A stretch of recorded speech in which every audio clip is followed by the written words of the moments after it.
Amin. Oke, puji Tuhan, terima kasih kepada choir gabungan gereja-gereja daerah Sumbilingon sebab sudah melayani kita dalam lagu.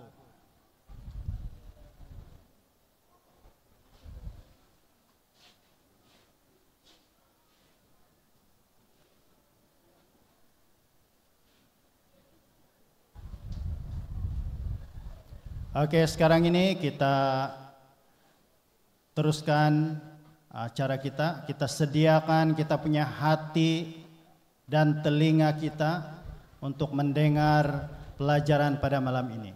Tanpa membuang masa, kita persilakan Pendeta Agus. Dipersilakan.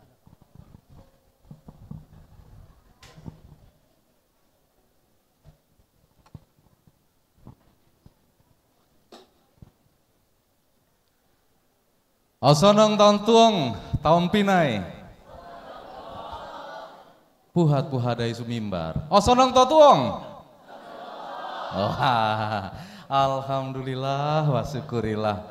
Akhirnya saya bisa bercakap pakai bahasa dusun. Apa ini dusun apa? Dusun Marudu, Kota Marudu. Terima kasih. Dan malam ini kembali kita akan menyatukan hati, pikiran kita untuk mempelajari firman Tuhan. Bapak, Ibu, Saudara sekalian, saya senang setiap malam mendengarkan puji-pujian bagi Tuhan dengan lagu-lagu yang indah. Saya lihat umat-umat Tuhan di Kota Marudu ini memiliki great talent. Talenta-talenta istimewa di dalam membawakan puji-pujian melalui choir, puji-pujian yang indah. Dengan seragam-seragam yang indah, baju seragam yang terbaik. Cantik sekali warna baju itu kan. Bapak kalau masih ada stok size L boleh buat saya. Bapak, Ibu, Saudara sekalian, malam ini kita akan belajar sebuah topik. Saya beri tajuk titik nadir dalam kehidupan. Semoga kita mengerti makna atau arti titik nadir. Kalau dalam bahasa Indonesia titik nadir itu merupakan titik paling rendah dari semua yang ada. Ini titik paling rendah. Mungkin orang sudah hampir putus asa, sudah tidak memiliki harapan lagi, sudah berserah apa yang mau terjadi, ya terjadilah.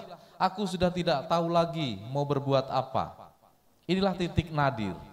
Dan boleh jadi malam ini kita menyanyi pujian bagi Tuhan dalam sebuah kor. Tapi mungkin kita juga sedang merasakan ada kondisi di mana sedang mengalami titik nadir. Mungkin dalam pekerjaan, mungkin dalam rumah tangga, karena tidak ada yang tahu. Boleh jadi saya berbicara dengan wajah senyum, tapi sedang memiliki beban masalah yang sangat berat. Kalau mungkin ada di antara Bapak Ibu yang hadir, sedang mengalaminya, saya mengajak kita untuk mempelajari sebuah peristiwa yang terjadi di Sungai Besor. Sungai Besor ini sungai yang sangat lebar, dalam, airnya sangat jernih. Dan peristiwa ini tercatat di dalam 1 Samuel pasal 30. Ketika Daud serta orang-orangnya sampai ke Ziklag pada hari ketiga. Mereka baru perang, menang dalam perang, lalu kembali ke Ziklag, ke tempat tinggal mereka. Tiba-tiba mereka dapati orang Amalek telah menyerbu tanah Negeb dan Ziklag. Ziklag telah dikalahkan oleh mereka dan dibakar habis. Karena semua lelaki jejaka, orang-orang muda, para laki-laki pergi bersama Daud untuk berperang. Yang tinggal di kampung mereka, tinggal di rumah mereka, hanya ada para wanita, ibu-ibu, serta anak-anak.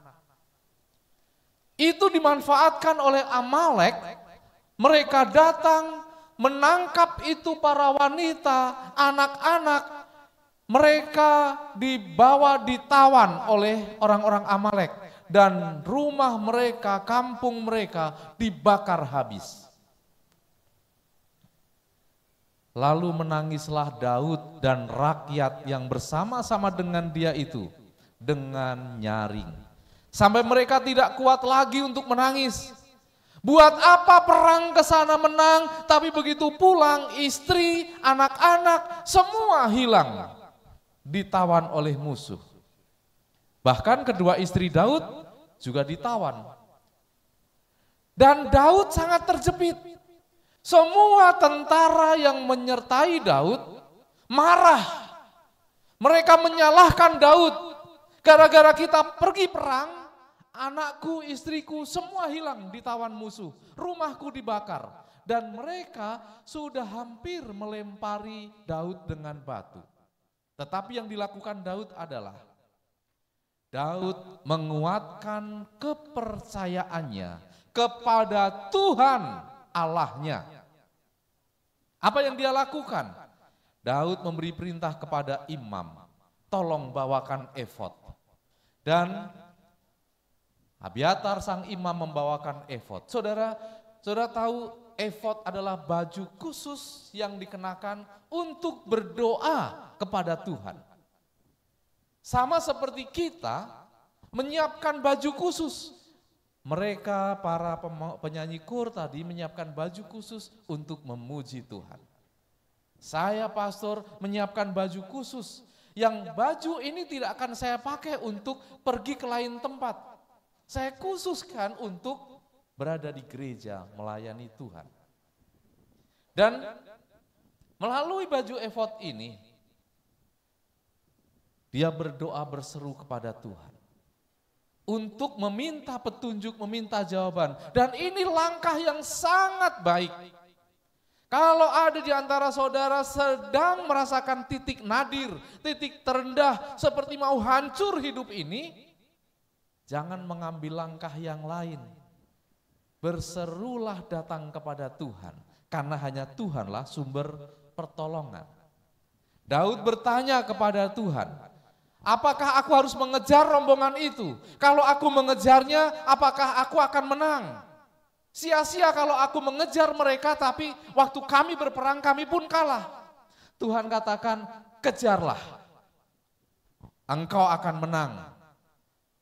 Lalu Daud beserta dengan 600 orang tentaranya mengejar tentara Amalek yang membawa menawan istri, anak, dan semua wanita, anak-anak yang ada di kampung mereka. Lalu sampailah mereka di sungai Besor. Ini peristiwa yang mau saya ceritakan tentang sungai Besor. 600 orang bersama Daud, sangat lelah karena baru berperang di sana, pulang membawa rampasan perang. Sampai di rumah ternyata semua sudah dibakar, mereka harus mengejar lagi tentara Amalek untuk siap berperang. Coba saya mau berfoto dulu. Sudah? Karena kalau pendeta itu, pastor, setiap berfoto jelek semua. Ada yang sedang begini, ada yang begini. Saya coba bergaya lebih dahulu. Nah, supaya ada satu foto yang cantik lah ya. Ketika 600 orang ini sampai di sungai Besor, ada yang katakan kepada Daud, Tuhan, kami sudah lelah, ini kaki sudah gak sanggup lagi berjalan. Apa engkau gak ingin rebut kembali istri, anak-anak? Kami ingin, siapa yang tidak ingin rebut kembali istri dan anak-anak? Tapi kami tidak mampu, ini kaki sudah tidak kuat. Kalaupun kami paksakan sampai bertemu dengan musuh, mau angkat pedang sudah tidak kuat. Lalu Daud katakan, oke, yang lelah, yang tidak kuat, tunggu di sini. Tinggallah di Sungai Besor untuk minum, untuk beristirahat. Siapa yang masih kuat, mari pergi bersama aku untuk mengejar tentara Amalek dan merebut istri dan anak-anak kita. Lalu 200 orang yang lelah berhenti di Sungai Besor. 400 masih kuat bersama Daud menyeberang lalu mengejar tentara Amalek. Singkat cerita, 400 orang bersama Daud bertemu, bisa menyusul tentara Amalek, berperang melawan mereka, dan persis seperti yang Tuhan katakan, Daud beroleh kemenangan. Semua para wanita, anak-anak, semua yang ditawan, harta-harta rampasan kembali diambil oleh Daud dan dibawa kembali. Dan ketika mereka kembali sampai ke Sungai Besor, 200 orang yang kelelahan itu tentu langsung melihat, wah istriku, lalu mereka berpelukan. Ada juga istri yang bilang waktu dipeluk, kau enggak ikut berperang.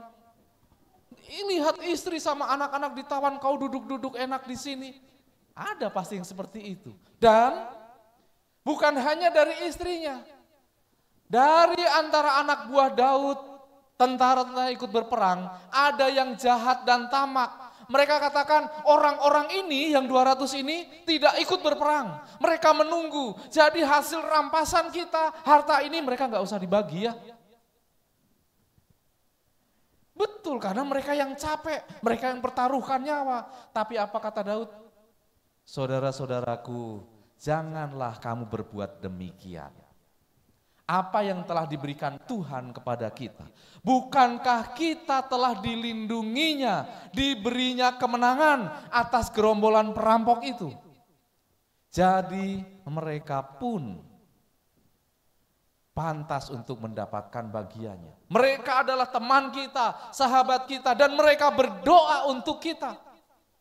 Ini dalam satu kumpulan sebuah gereja, kan ada pastor, ada majelis, ada elder, majelis, lalu semua anggota jemaat, member. Dalam satu pelayanan ada yang bagian menyiapkan makanan, ada yang membersihkan gereja, ada yang hanya duduk sepertinya tidak melakukan apa-apa, tapi mereka berdoa untuk kita. Semua mengambil bagian yang sama dan Daud katakan semua sama-sama diberkati Tuhan. Saudara sekalian, mungkin saudara dan saya seperti yang 200 orang yang sudah tidak sanggup, dan Yesus adalah Daud kita. Dia menolong kita, dia bertarung untuk kita, dan kemenangannya diberikan untuk kita. Ini satu hal yang patut saya syukuri secara pribadi. Karena saya menyadari seringkali saya lemah. Seringkali saya tidak sanggup, tidak mampu. Saya hanya bisa berdiam diri.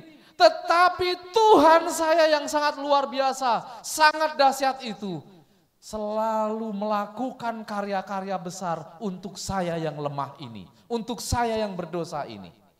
Dan dia adalah petarung yang hebat. Dia selalu melakukan apapun untuk saya, anak yang dikasihinya. Sungai Besor adalah tempat istirahat setiap orang yang letih, lesu, dan berbeban berat. Tuhan juga menyediakan satu kelegaan bagi kita. Dan ini merupakan salah satu dari 3 kunci pembuka berkat. Ingat, malam yang lalu saya sudah sebutkan dari 3 kunci pembuka berkat sudah disebutkan 1, apa itu?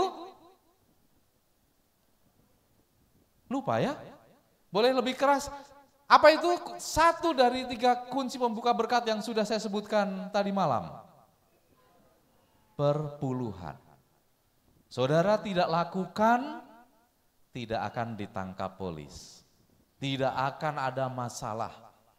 Tetapi kalau saudara lakukan itu, tingkap langit akan dibuka mengalir berkelimpahan. dan juga belalang-belalang pelahap akan dijauhkan. Sakit penyakit disingkirkan, malapetaka, bencana, kebakaran rumah, kecelakaan, apa itu namanya kalau bahasa di sini? Kemalangan. Semua akan dijauhkan Tuhan dari hidup kita. Dan kunci pembuka berkat kedua adalah hari Sabat. Saudara, hari Sabat ini seperti halnya Sungai Besor yang disediakan oleh karena Tuhan tahu kita sangat lelah, kita letih, lesu, dan kita berbeban berat. Kalau kita paksakan untuk terus maju, kita mungkin bisa lakukan, tetapi tidak akan ada hasil yang maksimal. Dan seperti halnya Daud berkarya, bertempur, memperoleh kemenangan, dan semua yang di Sungai Besor itu merasakan kemenangan. Di hari Sabat juga Tuhan melakukan banyak hal untuk kita umat-umatnya yang hanya mampu duduk, berserah, beristirahat, dan memohon. Tetapi kenapa di dalam Keluaran 20 ayat 8, ingatlah dan kuduskanlah hari Sabat. Sedangkan hukum yang lain, jangan membunuh, jangan berzina, jangan mencuri. Tapi kenapa ini tidak langsung kuduskanlah hari Sabat? Kenapa masih harus ada katakan ingatlah? Musa boleh jadi waktu mendapatkan hukum itu dia kata, Tuhan, kenapa harus ada kata ingatlah? Kami semua tidak lupa. Betul, kamu tidak lupa hari ini. Tapi umat keturunanmu yang berikutnya sampai hari ini sudah banyak yang lupa. Tetangga yang di seberang sana, yang sekarang sedang latihan perayaan Natal di gereja sebelah sana, sudah banyak yang lupa tentang hari Sabat ini. Mengapa harus diingat? Karena banyak orang sudah tidak mengerti lagi hari Sabat itu hari apa. Hari Sabat itu untuk apa? Banyak orang berpikir hari Sabat itu hari ibadah. Jangan salah. Saudara mau beribadah di hari Rabu, Tuhan senang. Saudara mau beribadah hari Senin atau Isnin, Tuhan senang. Mau beribadah di hari Minggu, hari Ahad, Tuhan juga senang dengan ibadah kita. Lalu hari Sabat itu untuk apa? Saudara sekalian, sebelum kita berbicara tentang hari Sabat, saya mau mengajak kita merenung kenapa saudara-saudara kita kalau di Indonesia ada disebut Jumat Berkah. Kalau di hari Jumat saya pergi berkunjung ke member, ke anggota jemaat, lapar di jalan, lelah, mampir saja ke masjid. Di masjid itu ada Jumat Berkah, bagi-bagi nasi, bagi-bagi minum. Mereka mengatakan Jumat itu merupakan hari yang kudus, hari yang mulia, hari yang penuh kebaikan. Kalau mati di hari Jumat, masuk surga. Jadi kalau udah hari Kamis, bapaknya udah, Pak tahan, sampai besok, Jumat saja, supaya bisa masuk surga. Jumat merupakan hari yang istimewa bagi saudara-saudara kita umat muslim di seluruh dunia. Mereka katakan Jumat itu waktu di mana Allah Subhanahu wa taala menciptakan manusia, yaitu Nabi Adam. Dan Adam lahir diciptakan hari Jumat, menurut catatan juga dia mati di hari Jumat. Makanya orang muslim mengatakan Adam masuk surga karena mati di hari yang mulia. Dan hari Jumat itu di mana Allah membukakan pintu kasih sayang, curahan karunia, bentangan kebaikan, dan mengabulkan permintaan-permintaan hamba-hambanya. Mereka meyakini kalau berdoa di hari Jumat, sembahyang di hari Jumat, itu semua doa-doanya dikabulkan.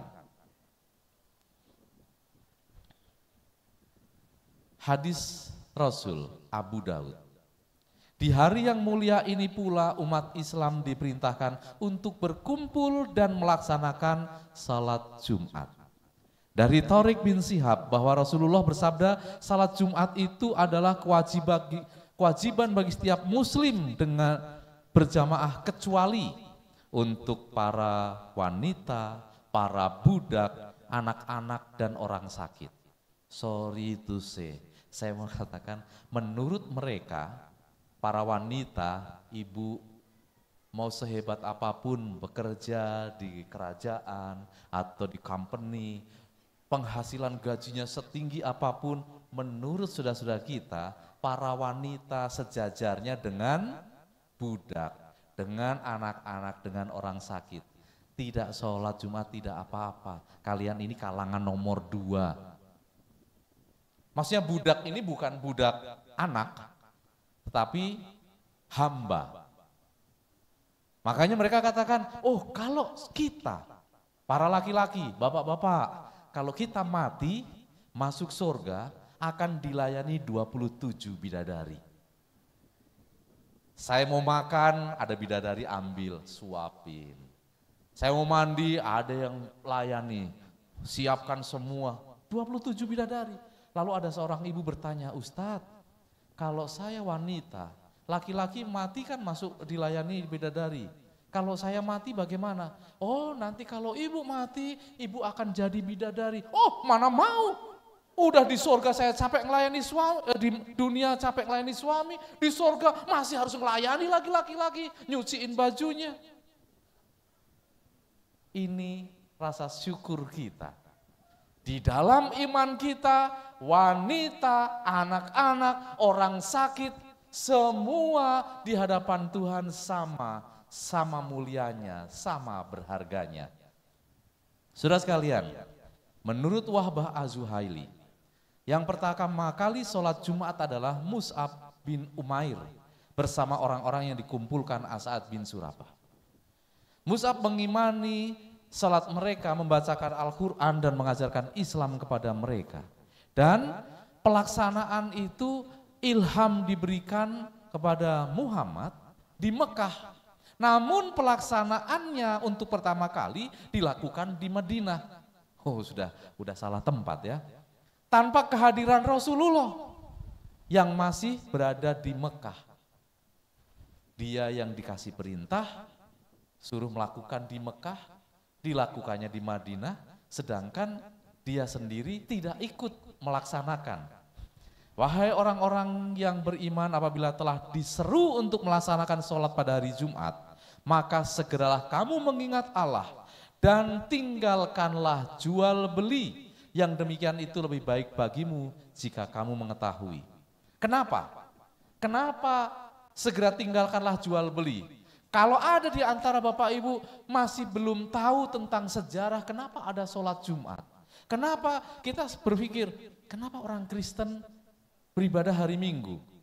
Orang Advent beribadah hari Sabat. Kenapa orang Islam beribadah hari Jumat? Nanti akan saya beritakan tentang sejarahnya, sehingga saudara akan semakin bersyukur memiliki Tuhan dan berdiri di ajaran yang benar. Tentang hari penciptaan, dari semua agama yang ada, dari semua kepercayaan yang ada di muka bumi ini, hanya satu-satunya Taurat yang menuliskan bagaimana bumi ini dijadikan. Ada orang saking pintarnya berkata bahwa bumi ini muncul dari satu Big Bang. Ada ledakan keras, bang, lalu pecah kecil-kecil dan salah satu pecahannya itulah bumi. Lalu di situ ada karena panas, hujan, maka muncullah binatang bersel satu. Ribuan tahun berubah semakin besar, lalu jadi monyet semakin besar. Sebentar saya cek dulu, saya takutnya saya bicara ternyata masih ada ekor saya. Karena katanya kita ini dari monyet. Yang berubah lalu jadi manusia. Tapi kenapa sampai hari ini masih ada monyet juga? Kenapa dia belum berubah jadi manusia? Nah ini jadi satu pertanyaan, sedangkan kitab Taurat dengan jelas katakan melalui proses ini. Dan ini tugas saudara untuk kabarkan, ceritakan kepada banyak orang. Sebenarnya saudara-saudara kita Muslim juga mengimani hal itu. Dari beberapa kitab yang ada, kitab Yunus, Hud, Al-Furqan, Al-Sadda, semua menjelaskan bahwa langit dan bumi ini diciptakan oleh Allah Subhanahu wa taala selama 6 hari. Tapi mereka tidak pernah mengajarkan dan mereka tidak berani untuk menceritakan kepada umatnya, kepada anak cucunya. Karena mereka tidak memiliki dalil, tidak memiliki literatur yang mereka bisa andalkan, banggakan. Karena mereka tahu bahwa sumber dari semua cerita penciptaan ada pada kitab Taurat dan itu dipegang oleh orang Kristen. Ada yang belum pernah tahu kitab Taurat? Adik-adik orang-orang muda yang lagi sedang belajar, ada yang belum pernah tahu kitab Taurat? Supaya saya tunjukkan. Sudah ya? Mereka punya rukun iman. Saya sebagai orang Islam harus mengimani pertama, iman kepada Allah Subhanahu wa taala. 2, saya harus iman kepada malaikat-malaikatnya. Saya harus beriman kepada nabi-nabinya. Saya harus beriman kepada kitab sucinya. Ingat jamak, bukan hanya satu, bukan hanya kitab sucinya, tetapi kitab sucinya. Karena dalam surat An-Nisa 163 diingatkan, engkau harus belajar dan imani Al-Quran dan kitab-kitab sebelumnya yang diturunkan oleh Allah. Apa saja? Taurat, Zabur, dan Injil. Kalau kita sebutkan kitab Injil, oh tahu, itu kitab sucinya orang Kristen. Alkitab setebal itu, itulah Injil. Mereka tahunya semua Alkitab itu Injil. Tapi Taurat itu hanya 5 buku Musa.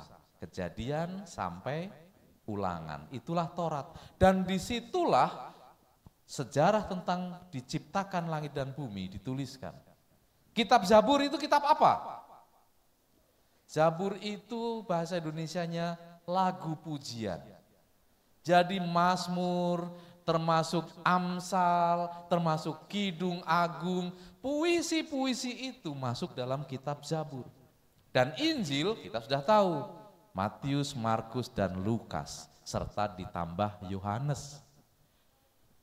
Jadi dari 4 yang harus mereka imani, kita sudah punya 3.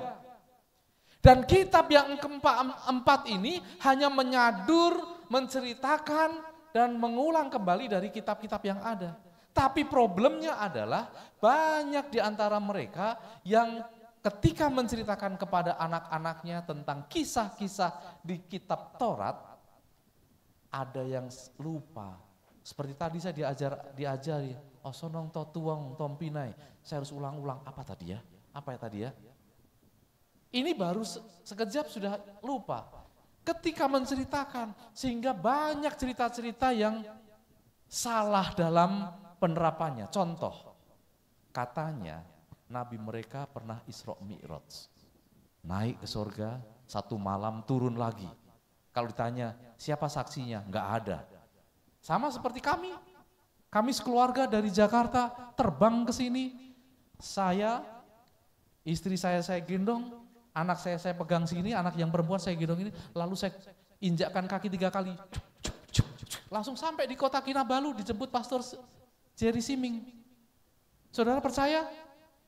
Kenapa enggak percaya? Kami terbang, enggak perlu naik Air Asia atau Batik Air atau Malaysia Airlines. Itu seperti beliau. Tidak ada saksi, tidak ada yang cerita, tapi semua harus percaya sama saya. Saya bisa terbang ke surga lalu balik. Di surga saya berbincang-bincang dengan Tuhan, saya diberikan perintah untuk sembahyang 50 kali dalam 1 hari. Lalu dia pikir, aduh kalau 50 kali terlalu berat, bolehkah kalau 40? Oke lah, kalau kalian bisa bawa umatmu 40 kali sembahyang, oke. Baru mau pergi, aduh Tuhan maaf nih, kalau 40 kayaknya berat juga, begini-begini 40 kali dan sehari.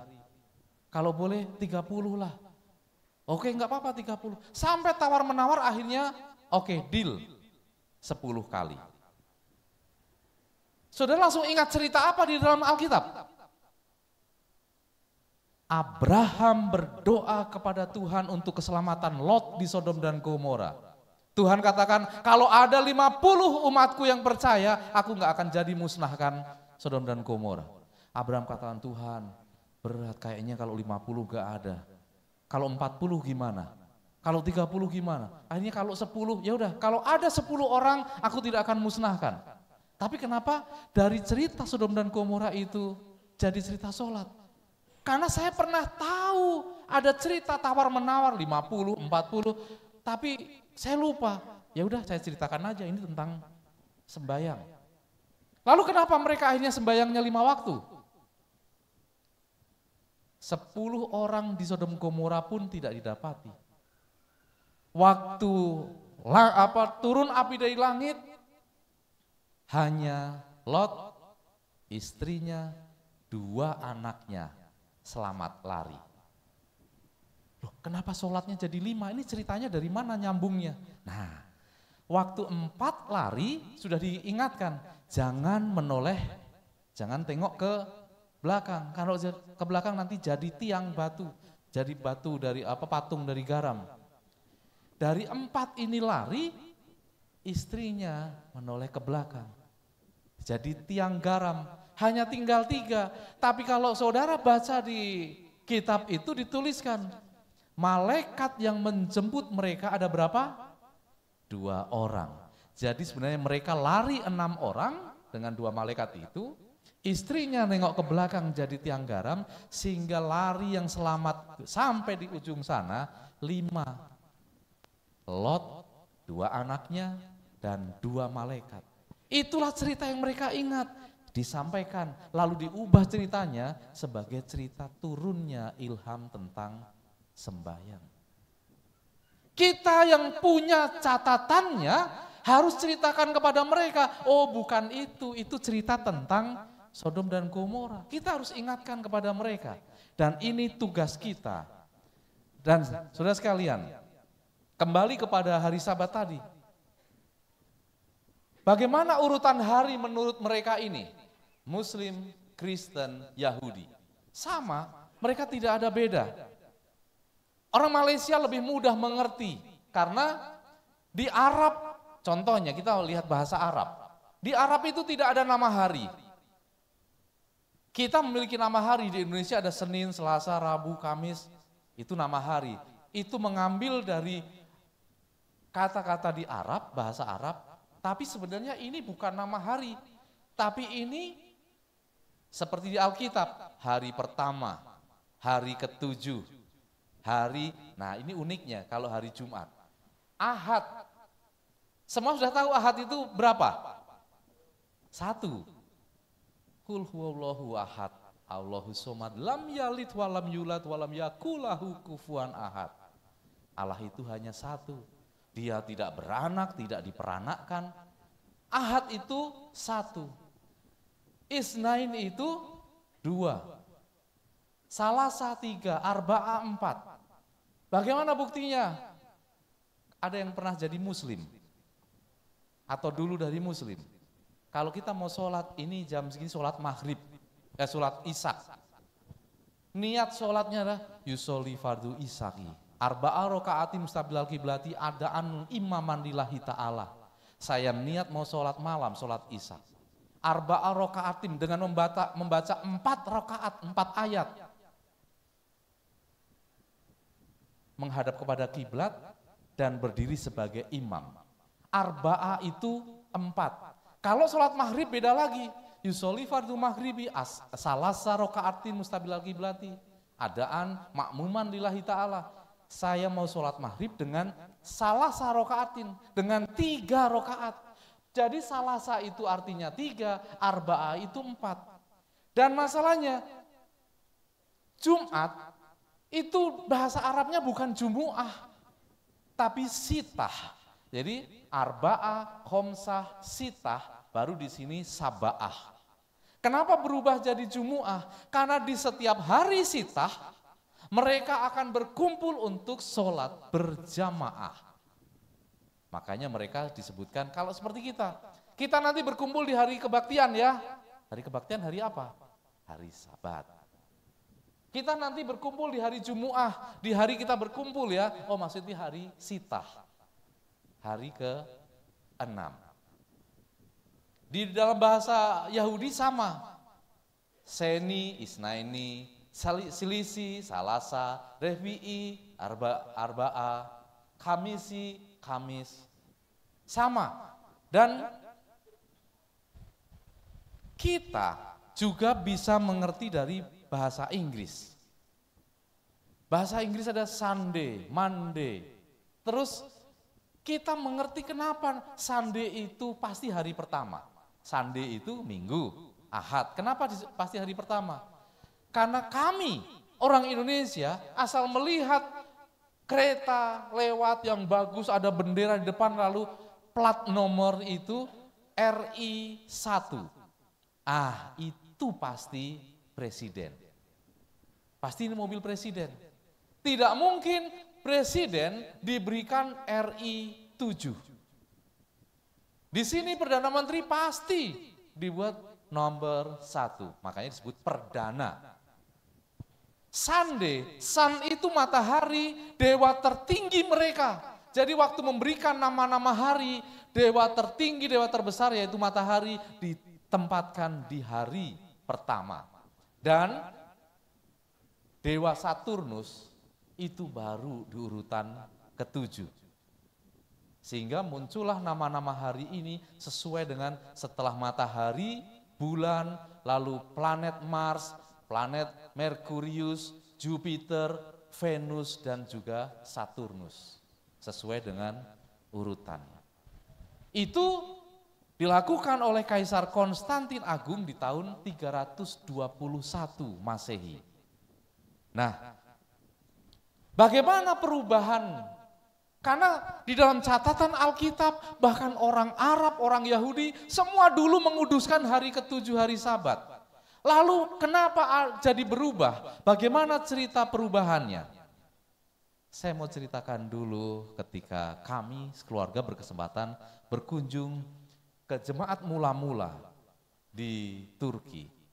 Dulu Yunani itu, sekarang negara modern jadi Turki. Ada beberapa di antaranya gereja Efesus, gereja Pergamus, gereja Laodikia. Tapi Bapak Ibu perlu ketahui, ini yang kami berfoto, ini bukan gereja. Jadi kalau ada yang ziarah pergi ke jemaat mula-mula, 7 jemaat mula-mula, itu bukan melihat gereja, tapi ini kuil. Tempat penyembahan berhala, apalagi di Pergamus, ini disebut tahta iblis. Kenapa disebut tahta iblis? Di sini ada sebuah seperti kolam baptisan, saya pikir untuk baptisan. Ternyata di situ untuk persembahan. Anak laki-laki pertama akan dibawa ke depan, disembelih di depan, darahnya ditampung di kolam itu. Ini penyembah-penyembah pagan. Kenapa gereja mula-mula ada di Efesus, Pergamus, dan sebagainya? Di mana orang-orang Kristennya? Apakah di kuil ini? Tidak. Mereka bersembunyi karena semua itu penyembah berhala. Setiap orang Kristen ketahuan dia orang Kristen, dia akan ditangkap, dia akan dibunuh. Alkitab akan dirampas, akan dibakar. Dan orang-orang Kristen tinggal di goa-goa seperti ini, dan ini sebenarnya tadinya bukan goa, tapi kota di bawah tanah. Kami tinggal di homestay Prima, 4 lantai. Di apartemen ada sampai 20 lantai, 20 level. Tapi pada zaman itu, gereja mula-mula, mereka rumah masuk ke dalam tanah, bisa sampai 18 level ke bawah. Makanya disebut kota bawah tanah. Kenapa mereka sembunyi di bawah tanah? Karena pada zaman itu ada hukuman keji. Ini salah satu lukisan di dinding tentang cara mereka menghukum, yaitu disebut Vlad Dracula dan di zaman Turki. Ini orang, kalau ketahuan kamu orang Kristen, tidak mau meninggalkan Kristen, ini akan ada sebuah cula, akan ditusuk dari ulu hati sampai ke dalam, dan itu dibiarkan supaya semua orang melihat. Kalau kamu tetap berani jadi Kristen akan mengalami seperti dia. Ini cara hukuman yang sangat keji. Tapi luar biasanya orang-orang Kristen, umat-umat Tuhan tidak takut. Mereka tetap pegang teguh iman percayanya. Mereka tetap menguduskan hari Sabat. Mereka tetap jaga betul-betul itu kitab suci mereka. Ini yang saya sebutkan tadi. Ini zaman modern. Ini rumah-rumah normal seperti kita di bawah. Dan ini kota bawah tanah. Mereka bisa turun sampai 18 level ke bawah. Setiap keluarga bisa dalam satu rumah. Lalu mereka luar biasanya selalu menyediakan satu ruangan besar untuk ibadah, untuk mereka berkumpul dalam gereja. Imannya luar biasa. Itu sampai sapi, kambing, ayam atau apapun dibawa masuk ke dalam. Karena tentara Roma datang di sini menunggu di setiap lubang-lubang pintu mereka supaya mereka keluar. Bisa sampai 1 bulan mereka menunggu di dalam. Jadi mereka makan dengan apa yang ada. Sapi mereka, lembu mereka sembelih di dalam, dimasak. Di dalam itu mereka telah menyediakan dapur. Ini contohnya, ini untuk dapur, untuk masak. Dan walaupun sampai level 18 ke bawah, udara tetap segar karena mereka punya cara yang luar biasa, ada jalan lubang untuk udara. Dan luar biasanya, kita kembali. Contohnya di sini yang paling atas, melihat setelah 1 bulan tentara Roma sudah lelah menunggu mereka pergi. Lalu ada satu lubang, dia teriak, tentara Roma sudah pergi, kita bisa keluar. Ini sampai semua tempat tinggal di paling bawah bisa mendengar suara mereka. Ini peradaban Yunani sangat luar biasa dalam membuat bangunan-bangunan. Dan ini dapur, lalu ini sebenarnya ini tadinya di bawah tanah. Tapi karena Turki sering terjadi gempa, itu longsor, langsung hilang, jadi yang sisa-sisa jadi seperti goa, seperti gunung. Ini ruangan tempat mereka berkumpul, kadang 15 sampai 20 orang untuk menguduskan Sabat, mereka beribadah bersama. Ini pintu, ada pintu dari batu didorong untuk mengunci, lalu ini lubang ini ada dimasukkan batu supaya kalau tentara Roma dari luar mau dorong-dorong tidak akan bisa. Beruntung zaman itu belum ada dinamit, belum ada bulldozer untuk ledakan gunung, sehingga mereka menunggu di dalam, mereka beribadah. Setelah mereka beribadah, mereka kembali ke rumah masing-masing tetap di bawah tanah. Dan itu terjadi salah satunya di kota Izmir yang kita kenal di jemaat Smyrna. Kota Izmir itu kota terbesar nomor 3 di Turki, di Yunani pada waktu itu. Tetapi semua orang-orang Kristen dimiskinkan. Mereka tidak boleh berjual beli. Makanya kitab Wahyu mengingatkan nanti di akhir zaman kita tidak bisa berjual beli. Karena pada waktu itu kan barter. Saya punya nasi tapi saya tidak punya ikan. Dia punya ikan tapi dia perlu nasi. Kita bertukar. Itu jual beli zaman dulu. Tapi mereka sudah diingatkan, kamu berani bertukar dengan orang Kristen, bukan hanya orang Kristennya yang ditusuk tadi, kamu pun akan dihukum, ditusuk. Jadi orang Kristen dimiskinkan, sehingga mereka hanya bisa saling bekerja sama sesama orang Kristen. Dia orang Kristen, aku orang Kristen. Sebelum dia makan semuanya, dia ingat, saudaraku itu udah makan belum ya?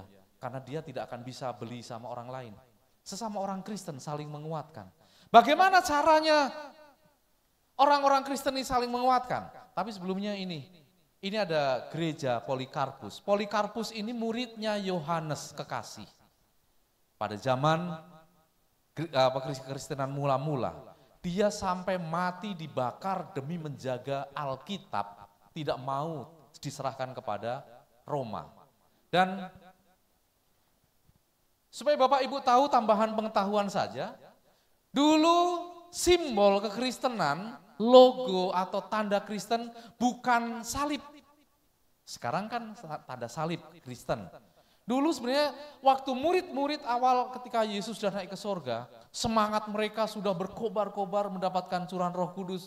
Mereka katakan, untuk kita menjadi pemersatu kita, apa yang menjadi simbol kita? Lalu ketika mereka selesai makan, di meja hanya tersisa satu duri ikan. Lalu mereka katakan, ini saja. Simbol kita para pengikut Kristus, ikan. Di dalam bahasa Yunani disebut iktus. Lalu mereka membuat singkatannya. Iktus itu adalah Yesus Kristus Theouios Soter.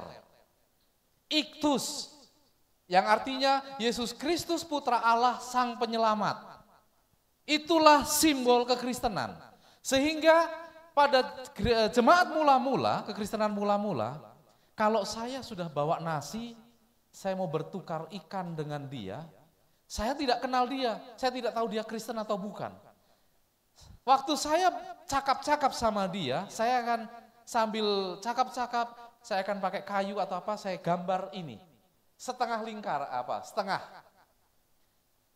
Kalau dia waktu cakap-cakap saya gambar setengah begini, dia tidak tahu tetap cakap-cakap, berarti bukan Kristen. Tapi kalau saya cakap-cakap lalu saya gambar setengah begini, lalu dia langsung, dia ambil itu lalu gambar setengahnya lagi lengkap jadi ikan, kita sama-sama Kristen. Oke. Itu cara mereka untuk menjaga kerahasiaan sesama Kristen supaya tidak ditangkap, tidak dibunuh. Inilah simbolnya.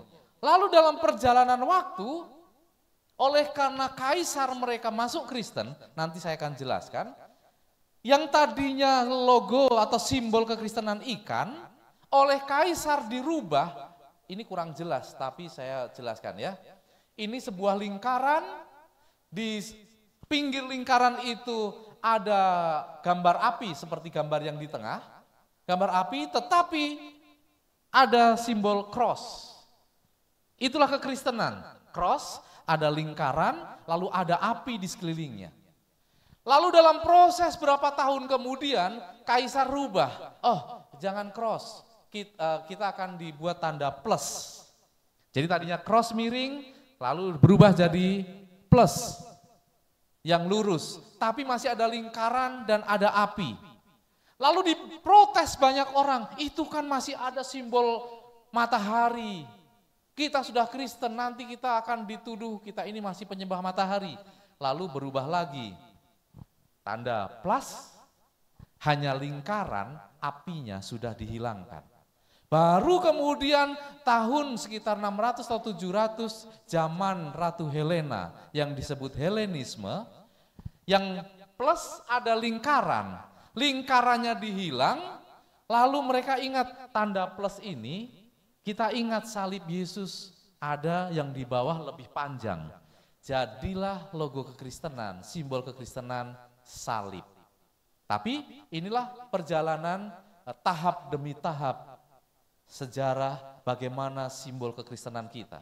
Untuk mengingat saudara perjuangan jemaat mula-mula demi iman mereka, demi saudara bisa membaca Alkitab hari ini. Kembali kepada cerita tadi, bagaimana perubahan Sabat. Kan orang Islam pun menguduskan Sabat, kenapa bisa berubah? Inilah diawali ketika ini stadion di kuil kota Efesus, dan peristiwa itu terjadi di kuil jemaat Pergamus tahta iblis, yaitu ketika Kaisar Konstantin Agung naik tahta menggantikan ayahnya yang meninggal. Dia melihat orang Kristen ini banyak dibunuh, banyak disiksa, Alkitab banyak dibakar, bukan semakin habis tapi malah semakin banyak. Dia takut suatu saat nanti mereka akan singkirkan saya dari tahta, saya akan dikudeta, dijatuhkan. Lalu dia punya ide, punya taktik, strategi politik. Saya mau jadi Kristen. Lalu diumumkan mulai hari ini semua rakyat di sini harus jadi Kristen. Yang tidak mau jadi Kristen, bunuh mati, ditusuk. Jadi semua para penyembah matahari jadi Kristen. Dan orang-orang di kota bawah tanah itu tidak perlu sembunyi-sembunyi lagi. Karena semua sudah bebas jadi Kristen. Tapi ternyata itulah awal mula kehancuran kekristenan. Waktu malam yang lalu Pastor Jerry mengatakan kalau tidak ada masalah kita tidak akan berdoa bersama-sama, tidak bertekun. Mereka tidak ada lagi tantangan, tidak ada lagi masalah, tidak ada diancam dibunuh, sudah bercampur dengan semua. Tetapi pengaruh para penyembah pagan yang begitu banyak akhirnya mempengaruhi iman orang-orang Kristen pada jemaat mula-mula. Dan satu saat ketika hari Sabat besok mau biasa ibadah, hari Minggunya ada perayaan ulang tahun Dewa Matahari. Kaisar Konstantin umumkan, maklumkan, besok tidak usah ada ibadah. Kita akan gabung bersama di ibadah yang sangat besar syukuran ulang tahun Dewa Matahari di hari Minggu. Dan sejak saat itu, hari Sabat berubah menjadi hari Minggu. Ini sejarah mencatatkan. Kenapa saya katakan saudara-saudara kita umat muslim menguduskan Sabat juga awal mulanya. Di surat An-Nisa, QS itu Quran surat, An-Nisa 154. Kami pun telah mengangkat gunung di atas mereka untuk perjanjian mereka. Ini pun saya mau harus luruskan. Maksudnya mereka ingat cerita Musa disuruh naik ke gunung untuk diberikan sebuah perjanjian, yaitu 2 loh batu. Kami perintahkan kepada mereka, masukilah pintu gerbang sambil bersujud. Kami perintahkan pula kepada mereka, janganlah melanggar hari Sabat. Karena mereka sudah dari awal, dari sejak kecil, Ismail nenek moyang mereka, diajar oleh Ibrahim atau Bapak Abraham, menguduskan Sabat, tidak makan makanan haram. Oleh sebab itu kaum muslim makanannya banyak yang sama dengan yang kita mengerti. Ini yang haram, ini yang halal. Karena cerita pelajaran dari orang tuanya sama. Quran surat Al-Baqarah 62 dan 65. Lihat mereka, kalau mereka tidak menguduskan hari Sabat, kami katakan kepada mereka, jadilah kamu kera yang hina. Kamu enggak ada artinya, kamu tidak berharga, kamu rendah sekali seperti binatang kalau kamu tidak menguduskan Sabat. Dan ini tertulis, tercatat di dalam literatur muslim. Sejarah-sejarah bahwa membuktikan mereka menguduskan Sabat. Tapi yang menjadi problem, kenapa mereka akhirnya ada sholat Jumat, mengutamakan sholat Jumat? Sejarahnya adalah, seperti biasa hari Jumat, di Alkitab disebutkan sebagai hari apa? Hari persiapan. Kita belanja ke pasar untuk besok, karena hari Sabat kita enggak masak, karena kita ada di gereja, jadi kita double belanja hari Jumat. Kita bersihkan rumah di hari Jumat, itulah hari persiapan. Nah ketika mereka sedang belanja di hari Jumat, di hari persiapan, tiba-tiba terdengar, hayallah salah, hayallah salah. Sudah waktunya sholat, karena udah jam 12 siang. Wah, kalau saya harus pulang ke rumah ini pasar di sini atau supermarket di sini, tempat tinggal saya di Prima di sana. Kalau saya pulang dulu, sholat, lalu kembali ke pasar, jauh dan lama. Oh kalau begitu, ayo kita lah cari tanah lapang, supaya kita sholat berjamaah. Setelah sholat jamaah di sholat zuhur itu, mereka kembali melanjutkan jual beli untuk persiapan hari Sabat. Setelah mereka selesai jual beli, mereka pulang ke rumah, matahari terbenam, mereka menguduskan Sabat. Hari Sabat mereka pergi ke masjid, sembahyang seperti yang biasa dilakukan oleh nabi mereka. Tapi lama-kelamaan dalam perjalanan waktu, sholat berjamaah itu lebih diingat. Mereka lebih mengutamakan sholat Jumat, sehingga lupa tentang menguduskan Sabat. Tepat seperti yang Tuhan katakan kepada Musa, ingatlah. Kenapa ingatlah? Karena akhirnya mereka banyak yang lupa. Quran surat Al-Jumu'ah, seperti tadi saya sudah bacakan, tinggalkanlah jual beli, segeralah sholat berjamaah. Tapi harusnya ada catatan kemudian, setelah sholat jamaah, lanjutkanlah jual beli, lalu siap untuk menguduskan hari Sabat. Setiap kali dia, Ibnu Komar, saudara ipar Muhammad, pergi ke Kuba, dan dia melakukan setiap Sabat, dia akan memasuki masjid dan tidak meninggalkannya tanpa berdoa di sana. Ibnu Omar meriwayatkan bahwa Rasulullah pergi ke Masjid Kuba dengan berjalan kaki atau menunggang kuda. Ibnu Omar berkata setiap Sabat Nabi biasa berjalan atau berkendara ke Masjid Kuba. Melakukan hal yang sama, dia meriwayatkan Nabi secara teratur berjalan atau berkuda ke Masjid Kuba. Nabi menambahkan di sana dia berdoa, bersujud kepada Tuhan 2 kali. Setiap hari Sabat. Malik mengatakan kepada saya bahwa dia mendengar bahwa Umar bin Khattab setiap Sabat dia melihat seorang budak pekerja keras, dia membebaskan dari pekerjaannya. Karena kitab Taurat mengingatkan, engkau dan istrimu dan anak-anakmu dan hambamu, budak-budakmu harus berhenti pada hari Sabat. Turki itu negara Islam. Sekarang banyak orang ziarah umroh ke Turki untuk melihat bukti-bukti sejarah tentang hari Sabat dan sebagainya. Tetapi karena pengaruh penyembah dewa matahari itu, Sabat mulai dilupakan. Gara-gara sholat berjamaah itu, Sabat dilupakan. Sesungguhnya seperti apa menguduskan Sabat? Yesaya 58 ayat 13 dan 14. Apabila engkau tidak menginjak-injak hukum Sabat, kalau engkau sudah tahu tapi sengaja tidak melakukan, itu artinya menginjak-injak, nantang, sengaja.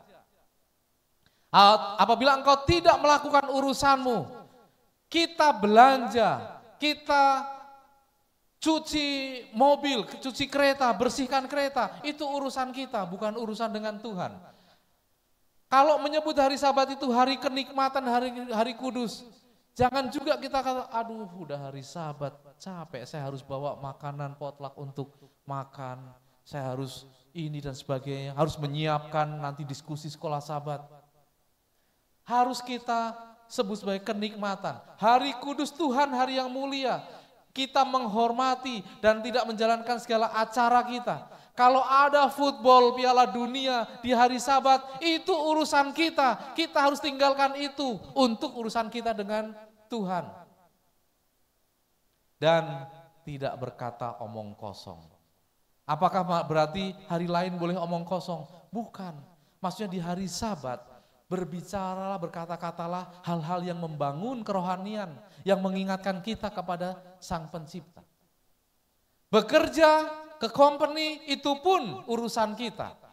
Tinggalkan, tidak lakukan. Nanti kalau saya tidak bekerja hari Sabtu, diberhentikan dari pekerjaan. Ingat ini janji Tuhan. Maka engkau akan bersenang-senang karena Tuhan dan akan membuat engkau melintasi puncak bukit-bukit di bumi dengan kendaraan kemenangan. HRD bisa katakan engkau akan kami berhentikan. Tapi Tuhan akan katakan engkau akan menang. Kalau memang engkau sungguh-sungguh mau menguduskan hari Sabat. Dan aku akan memberi engkau makan dari milik pusaka Yakub. Engkau tidak akan kekurangan, itu kata Tuhan. Boleh jadi gajimu dari company akan terputus, akan hilang. Tapi Tuhan akan mengalirkan rezeki, berkat dari cara-cara yang Tuhan miliki. Saudara sekalian yang berkati Tuhan. Sekali lagi, hari Sabat bukan sekedar hari ibadah. Karena kalau hari ibadah, saudara mau hari ibadah di hari apapun Tuhan senang. Tapi hari Sabat adalah tanda. Ada sebuah surat perjanjian yang terpenting adalah ketika kita bikin tanda tangan, lalu di situ ada meterai, kita tanda tangan, nama jelas, namanya Tuhan Allahmu. Jabatan pangkatnya apa? Pencipta. Dan wilayahnya di mana? Di langit dan di bumi, ini segala kekuasaannya. Sebagai tanda, meterai Allah. Dulu waktu zaman COVID, kita mau ke bandara, mau naik pesawat. Yang punya barcode lewat sini, yang tidak punya lewat sini. Langsung otomatis terpisah. Yang tidak punya barcode, belum vaksin, belum apa bahasa di sini? Vaksin sama, tidak boleh ikut terbang. Sudah otomatis terpisah. Kambing dan domba, lalang dan gandum akan terpisah. Dan itu baru akan terlihat waktu Yesus datang kedua kali. Hari ini saudara menguduskan Sabat atau tidak, belum ada bedanya. Saudara sudah di sana menguduskan Sabat atau tidak, belum ada bedanya. Saudara mungkin akan sudah mulai lelah seperti orang-orang di Sungai Besor. Ngapain aku menguduskan Sabat? Seperti nggak ada bedanya. Teman-temanku bekerja pada hari Sabtu, gajinya banyak, berkatnya banyak. Aku malah jadi kesulitan, belum dirasakan sekarang. Karena itu menjadi tanda, meterai, yang akan menjadi pemisah antara lalang dan gandum. Yang akan menjadi pemisah antara kambing dan domba. Yaitu pada waktu Yesus datang, yang memiliki meterai Allah, dia akan bertahan hidup. Yang tidak memiliki meterai Allah, dia akan berseru kepada gunung-gunung batu itu, timpalah kami tidak kuat memandang terangnya, mulianya Yesus yang datang.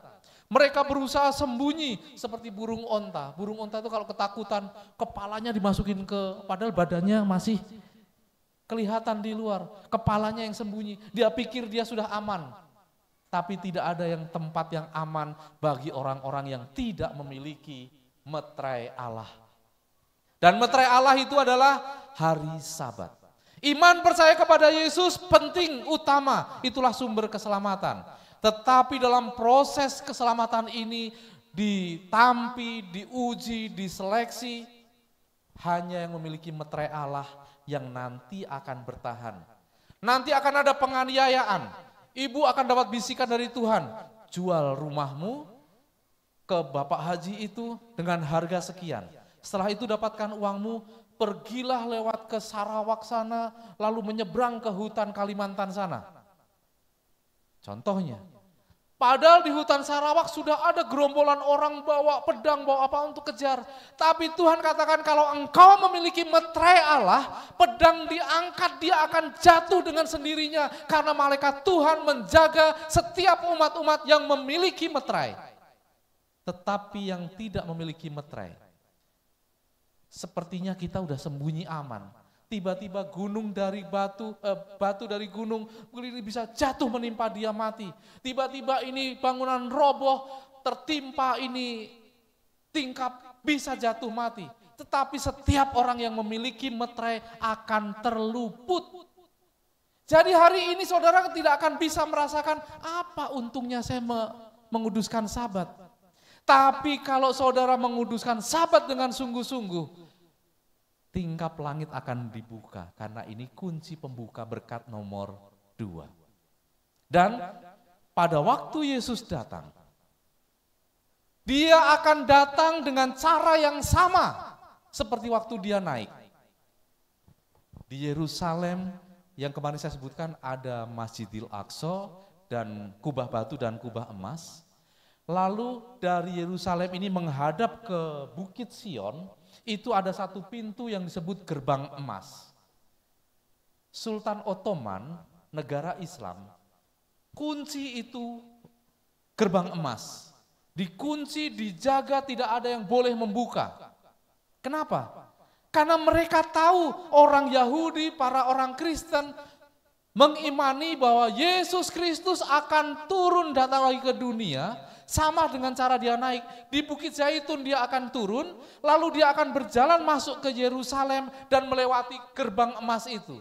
Sehingga mereka tutup, mereka kunci, mereka pasang rantai yang sangat besar, chains yang sangat besar, supaya Yesus tidak bisa datang. Mereka pikir Yesus kalau pintu ini ditutup, dia nggak akan bisa lewat. Ini konsep berpikir mereka. Tapi kita bersyukur Yesus akan datang dengan cara seperti dia naik ke surga. Dan cara ketika dia datang, bisa dilihat oleh semua mata. Dengan tubuh secara fisik nyata, bukan bentuk roh, bukan bentuk asap, seperti samar-samar dilihat, seperti bayang-bayang, betul-betul seperti kita. Ada tubuh dan tidak diwakilkan. Dulu ada orang Indonesia banyak yang mengaku sebagai Mesias. Ada Lia Eden, ada ini dan sebagainya. Mereka katakan, aku ini mewakili Tuhan untuk datang kepadamu. Dia akan datang sendiri dia. Tidak diwakilkan, tidak menyuruh Elia, tidak menyuruh Henok. Tapi dia sendiri yang datang. Apa janji Tuhan bagi orang yang memasuki kerajaannya, yang dijemput? Kenapa waktu Yesus datang, umat-umat yang memiliki meterai Allah, langsung terangkat ke surga. Sedangkan yang tidak memiliki meterai, tetap dia pengen, kok nggak bisa terbang? Tapi kita yang memiliki meterai, dengan sendirinya bisa terangkat. Karena ketika Yesus datang dalam kemuliaan, bumi ini penuh dengan dosa. Semua yang sudah dikuduskan oleh darah Yesus dan memiliki meterai Allah sudah tidak lagi terpengaruh dari gravitasi bumi yang dosa ini. Kita akan seperti terpental, keluar dari bumi ini terangkat, lalu kita terangkat ke langit, berkumpul bersama Yesus di awan-awan. Sedangkan mereka yang masih penuh dosa, yang tidak dikuduskan oleh darah Yesus, mereka tidak memiliki meterai Allah, tetap melekat di bumi. Karena bumi ini nanti akan siap dibakar dengan api setelah kita berada di surga selama 1000 tahun. 1000 tahun kita akan kembali ke dunia ini, dan umat-umat yang di dunia yang tidak mau mengenal Yesus, yang tidak mau memiliki meterai Allah bersama malaikat-malaikat setan akan dibakar turun api dari langit, dan itulah neraka. Jadi hari ini neraka belum ada. Kalau ada orang katakan, saya dibawa oleh Yesus datang melihat-lihat neraka, bohong, penipu. Karena neraka belum ada. Neraka itu nanti ketika kita naik ke surga, api diturunkan dari langit, membakar bumi, itulah neraka. Setelah kita kembali dari 1000 tahun di surga, turun. Saudara sekalian, apa janji Tuhan bagi yang masuki kerajaannya? Tuhan yang akan bersama-sama dengan kita. Karena dia katakan, di mana aku berada, kamu pun berada. Lalu mereka tidak akan bosan, ada sukacita selama-lamanya. 1000 tahun gak akan cukup, kalau boleh Tuhan kami mau terus di sini, karena saking sukacitanya. Tidak akan ada lagi kematian, tidak ada sakit, tidak ada air mata, tidak ada penderitaan, bencana, duka cita, masalah, ataupun kelaparan. Semuanya damai, bahagia, sukacita. Ini nanti ayat-ayatnya bisa dibaca. Mereka tidak akan menjadi lelah. Tidak ada malam di sana. Kita setiap hari tidak perlu istirahat tidur. Setiap saat kita memuji Tuhan. Dan apa yang saudara mau lakukan pertama waktu naik ke surga? Saya akan cari orang-orang seperti yang ceritakan dalam Alkitab. Dan saya akan temui Musa. Kakek, manggilnya kakek udah. Kakek, benarkah dulu tongkat itu dipukul lalu terbelah? Gimana ceritanya? Karena sampai sekarang saya nggak mengerti. Saya akan tanya semua satu persatu dan mereka akan jelaskan semua dengan baik sehingga kita semakin memuji Tuhan. Di sana tidak ada kecemburuan, di sana tidak ada ketakutan, kebencian, tidak ada dusta. Jadi untuk kita mempersiapkan diri ke sana, buang dari sekarang rasa benci, suka dusta, kita suka menyakiti orang, kita suka berbohong, kita melakukan hal yang najis, semua kejahatan, mulai belajar hentikan dari sekarang. Saya sering katakan begini, saya ini suka durian, cuma saya datang ke sini pas tidak musim durian ya, sudah lewat ya. Kenapa pastor suka durian? Oh, saya harus puas-puaskan makan durian di sini, karena di surga nanti udah nggak ada durian. Kenapa di surga nggak ada durian? Jangankan masuk surga, masuk ke hotel, masuk ke pesawat pun durian nggak boleh. Ini bercanda. Tapi kan di surga juga nggak ada yang berduri. Semuanya sangat indah. Jadi belajarlah untuk membuang segala kebencian, segala prasangka. Dan ketika Yesus datang nanti, sang pemilik meterai Allah, yaitu orang-orang yang menguduskan hari Sabat, bukan orang-orang yang beribadah di hari Sabat. Saudara beribadah di hari Sabat tetapi tidak menguduskannya, sia-sia. Ada 329 sinode gereja di dunia ini yang beribadah pada hari Sabtu. Paling tidak yang kita tahu, Baptis hari ke-7, Seventh Day Baptist Church.